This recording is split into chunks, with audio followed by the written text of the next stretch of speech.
نوح علیہ السلام نے 900 سال تبلیغ کی مگر صرف 80 لوگ ایمان لائے۔ قرآن میں بتایا گیا کہ وحی نازل کی گئی کہ اب مزید کوئی ایمان نہ لائے گا۔ نوح علیہ السلام نے کہا اللہ ان کافروں میں سے کسی کو نہ چھوڑ، اگر کسی کو چھوڑا تو کافر ہی پیدا ہوگا۔ حضرت نوح علیہ السلام نے اللہ کے حکم سے کشتی تیار کی۔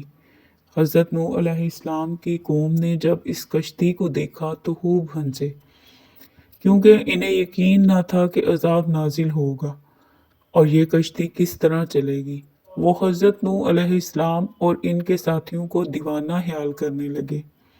نوح علیہ السلام اور ان کے ساتھیوں نے کہا کہ کچھ اور صبر کر لو، پھر ہم تم پر ہنسیں گے۔ اور نوح علیہ السلام نے اپنی قوم کے نیک لوگوں سے کہا کہ کشتی میں سوار ہو جاؤ اللہ کا نام لے کر جو رحم کرنے اور برکت کرنے والا ہے۔ عذاب شروع ہوا، چولوں سے پانی ابلنا شروع ہو گیا۔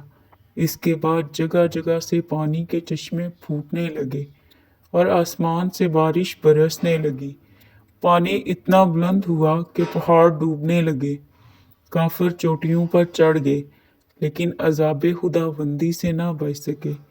حضرت نوح علیہ السلام کے 4 بیٹوں سام، حام، یافس، کنان، یام میں سے آخری کنان جو نافرمان تھا وہ بھی ڈوبنے لگا تو آپ علیہ السلام نے اسے بچانے کی دعا کی۔ اللہ نے فرمایا نوح علیہ السلام اب دعا کی تو تمہارا نام انبیاء کی فہرست سے نکل جائے گا، اب اسے انجام کو پہنچنا ہی ہے۔ طوفان نوح علیہ السلام کا اختتام ہو گیا، کفار و مشرک ہلاک ہو گئے اور آپ کی کشتی جودی پہاڑی کے کنارے لگ گئی۔ اللہ نے فرمایا اب میں اپنی رحمت سے اسے دوبارہ آباد کروں گا اور رونقیں پھر سے لوٹ آئیں گی۔